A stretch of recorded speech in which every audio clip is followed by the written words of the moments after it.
Hi hello शुभ दुपार. तुमचं सगळ्यांचं पुन्हा एकदा स्वागत आहे आपल्या मराठी यूट्यूब चॅनलमध्ये. तर आज मिस्टरांनी छान असं मोठं फणस आणलेलं होतं. तर फणस याच्यापेक्षाही मोठं असतं, पण मग हे मीडियम साईजमध्ये होतं. तर मिस्टरांना आहे ना मार्केटमध्ये आहे ना दिसलं. तर एका शेतकऱ्याकडे होते, तर मिस्टर घेऊन आले येताना, कारण की फणस आहे ना घरामध्ये आवडतं. तर मी तर कधी खाल्लेलंच नाही आहे, मी फर्स्ट टाईम खाणार आहे फणस. मिस्टरांनी त्यांनी ते एकदा फिरायला गेले होते ना तेव्हा खाल्लेलं होतं, पण मला टेस्ट घेऊन बघायचं होतं कशी कशी लागते काय. तर हाताला आणि चाकूला पूर्ण तेल लावून कापायचं असतं ते, असं त्या शेतकऱ्याने सांगितलेलं होतं मिस्टरांना. तर इकडे मिस्टरांनी आता फणस कापण्यासाठी घेतलेलं होतं, पण म्हणजे फणस कापणं खूप अवघड असतं असं म्हणतात. म्हणजे मी ही आई म्हणत होत्या मिस्टरांना. तर मिस्टरांनी इझिली कापलं ते, पण मग त्याच्यातल्या बिया आहे ना त्या व्यवस्थित काढता काही आल्या नाही.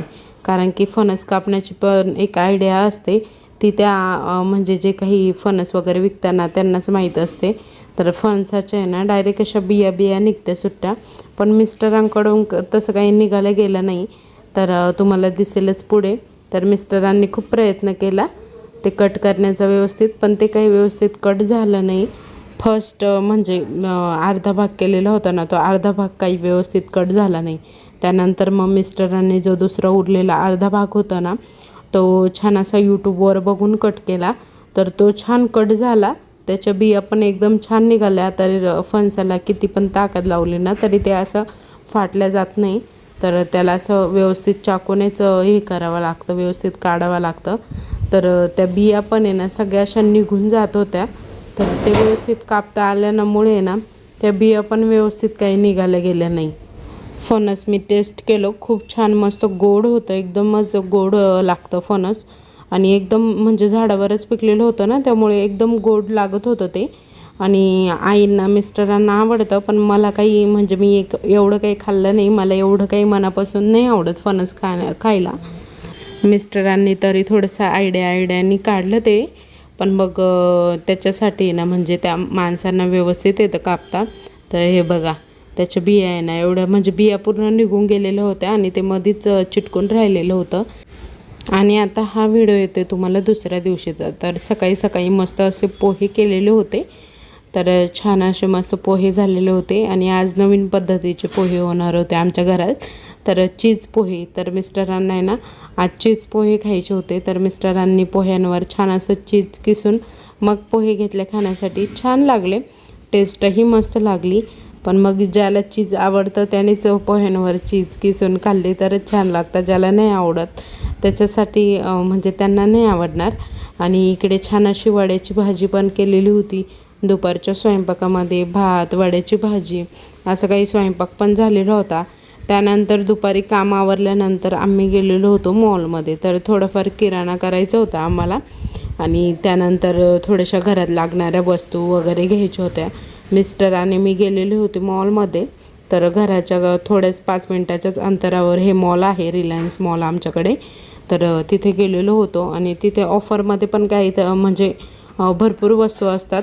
आणि जेव्हा 15 ऑगस्ट 26 जानेवारी असताना त्यावेळेस भरपूर छान ऑफर लागलेल्या असतात इथे. तर इथे आलेलो होतो आता आम्ही.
घरातले थोडेफार वस्तू खरेदी करून झाल्यानंतर मिस्टर आणि मी वरच्या सेक्शनला आलेलो होतो. तर तिथे ना कपडे वगैरे असतात. तर मिस्टर आहे ना बघत होते टी शर्ट बनियान असं काही बघत होते इकडे. आणि इकडे सगळे लेडीज वेअरचे कपडे होते. तर टॉप वगैरे मीही बघत होते. छान होते, पण म्हटलं आता सध्या काही गरज नाही आहे. ज्यावेळेस कुठे बाहेर जायचं असेल त्यावेळेस घेऊ, त्यावेळेस अजून नवीन काहीतरी स्टॉक येईल. तर त्यानंतर मग घरी आले. घरी आल्यानंतर मम्मीचा कॉल आला आणि लगेच मम्मीने त्यांच्यासोबत दुसऱ्या एका दुकानामध्ये आलेली होती. तर मम्मीला घ्यायचे होते ब्लँकेट्स. तर 2-3 ब्लँकेट्स घ्यायचे होते मम्मीला, कारण की आता पावसाळा सुरू होईल तर घरामध्ये ह्या वस्तू लागतातच. तर आम्ही ना आमच्या इथलं आत्मा मालिक दुकान आहे तर तिथे आलेलो होतो. तर त्यांनी आम्हाला गोडाऊनमध्ये नेलेलं होतं आणि तिथे छान असे ब्लँकेट दाखवले आम्हाला. तर मम्मीने ना एक 1300 रुपयाचं घेतलं आणि एक 800 रुपयाचं घेतलं, एक 300 रुपयाचं घेतलं. असे 3 ब्लँकेट घेतले. तर आता जे त्यांच्या हातामध्ये आहे ना तेच ब्लँकेट मम्मीने एक घेतलं, मम्मीच्या मांडीवर आहे ते एक घेतलं. आणि हे दाखवलं होतं त्याचा कलर खूप डार्क होता म्हणून ते नाही घेतलं. तर हे पण एक घेतलं. तर छान होतं गुलाबी कलरचं आणि हे थोडंसं वेगळा कलर होता, हा वेटकरी कलर हा, आणि मम्मीच्या मांडीवर आहे. तर असे 3 ब्लँकेट्स घेतले. तर मस्त वाटतंय ब्लँकेट पण पांघरायला खूप छान होतं आणि म्हणजे असं एकदम मऊ होतं आणि डबल कोटिंगचं होतं. नंतर ना येताना मग भाऊने ना सगळ्यांसाठी मस्त अशा कुल्फ्या घेतल्या. तर आम्ही सगळ्यांनी गाडीतच कुल्फ्या वगैरे खाल्ल्या आणि त्यांना आहे ना घराकडे यायचं होतं, म्हणजे नवीन घराचं बांधकाम कुठपर्यंत आलं काय. तर मम्मी ना भरपूर दिवसापासून आलेली नव्हती. मम्मी आणि भाऊचा चक्कर असतो, कारण की तो म्हणजे जेव्हा सिन्नरला येतो त्यावेळेस कोणी असू नसू चक्कर मारून जात असतो, पण मम्मी काही लवकर येत नाही. मग मम्मी आलेली होती घर बघण्यासाठी. तर इकडे स्टोरूम वगैरे काढलेलं होतं ना ते बघत होती सगळं. तर खूप म्हणजे मम्मी म्हणत होती की जागा जेव्हा घर बांधायला काढलं तेव्हा खूप छोटी वाटत होती आणि आता भरपूर मोठी झाली आहे असं मम्मी म्हणत होती. म्हणजे ज्यावेळेस आपण घर बांधतो ना त्यावेळेस भरपूर मोठं दिसतं. आणि कितीही नाही म्हटलं तर घर बांधायला काढल्यानंतर 1 ते 1.5 वर्ष लागतंच. तर आता इकडे ना गॅलरी वगैरे, बाथरूम आणि इकडे बेडरूम आहे आणि तिकडे बाथरूम आहे. तर असं सगळं बांधकाम केलेलं आहे. तर टॉयलेट बाथरूम अटॅच काढलेले नाही आहे, वेगवेगळेच केलेले, कारण की म्हणजे घरात नाही आवडत सगळ्यांना एकत्र असं बांधकाम, त्यामुळे मग ते वेगवेगळेच केलेले. आणि इकडे ना आता मोठा विंडो ठेवलेली इथे. आत्ता आम्ही निघालो होतो वरच्या मजल्यावर, म्हणजे 3ऱ्या मजल्यावर. खाली पार्किंग आहे. 2nd फ्लोअरला एक हॉल, एक किचन, बेडरूम, डायनिंग असं काही एरिया आहे आणि वरती 2 बेडरूम काढलेले. घर कितीही मोठं बांधलं ना तरी पण कमीच असतं, कारण की आता ऑलरेडी आम्ही ज्या घरात राहतो आहे ना ते घर पण आमचं भरपूर मोठं आहे. पण मग आता उन्हाळ्याचे जे काही वाळवणीचे पदार्थ वगैरे आपण बनवतो त्याच्यासाठी पण भरपूर मोठे रूम लागतात, कारण की ते सामान ठेवण्यासाठी ते बॉक्स वगैरे असतात, वर्षभर उरलेले बॉक्स ठेवण्यासाठी, म्हणजे असं सगळं सामान ठेवण्यासाठी रूम वगैरे लागतात. म्हणून मग इकडे एवढे सगळे रूम वगैरे काढलेले आम्ही. म्हणजे आम्ही 4 जण आणि शिव आणि अंशू असे आम्ही 6 जण आहे घरामध्ये. तरी पण मग एवढे रूम लागतातच सामान भरपूर असल्यामुळे.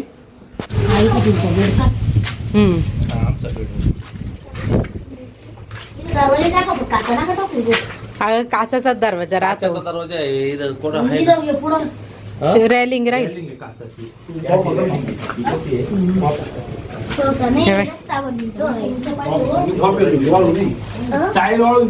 हा चालेल, तोच खोपा बनवतो याड्या. हा पण नाही का बनवायचो.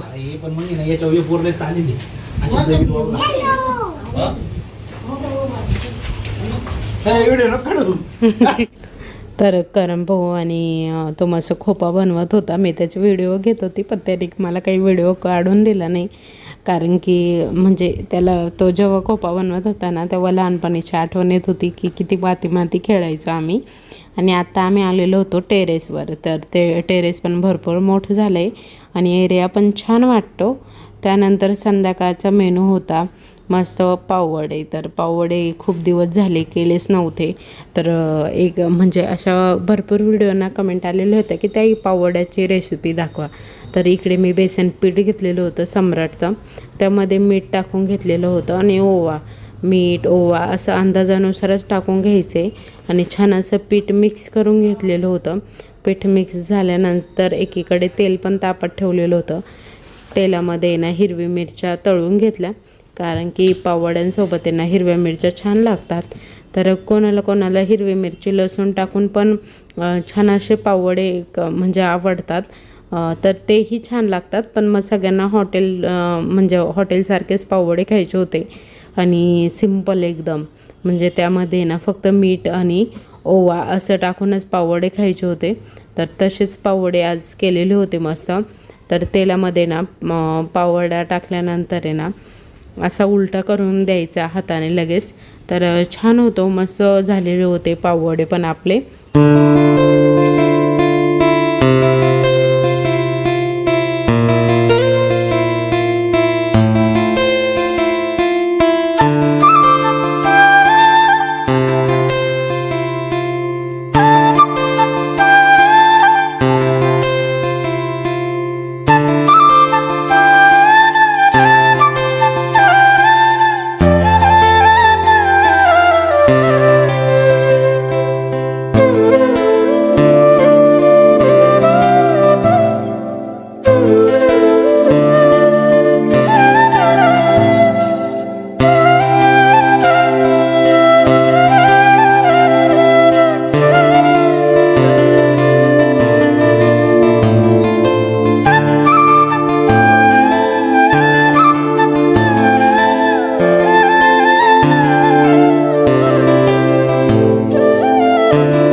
तर आजचे पाववडे मस्त झालेले होते.